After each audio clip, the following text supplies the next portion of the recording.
received some funding from FCSS, and without their funding, quite honestly, probably wouldn't have happened. To go ahead and for an infrastructure building project, which includes a master plan eventually, but the first step was a youth needs assessment for the community.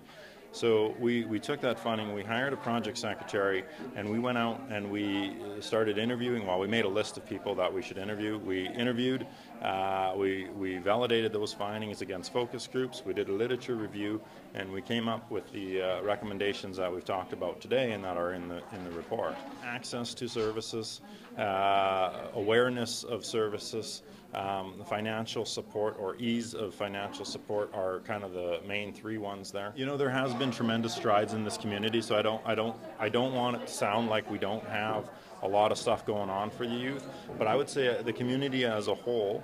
But what you're going to likely see is a lot of the youth-serving agencies will take a lot of these projects on. Youth HQ itself is doing their master plan right now, so we'll see what we come up with from that from a priority standpoint as well. I was blown away with the amount of youth that we have in this city.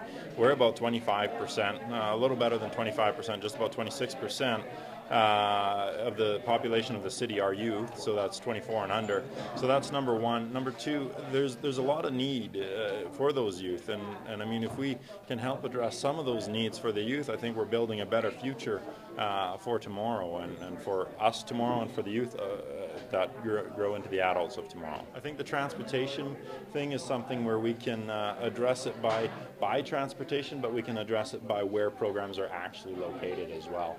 I think sometimes we have to be careful that the recommendation says, well, there's a transportation issue, but no, there's an access to program issue, which can be addressed different ways. Yeah, one of the recommendations from the adults and the youth were creating this Red Deer Youth Center, and I think that is a matter of bringing everything together in one central location.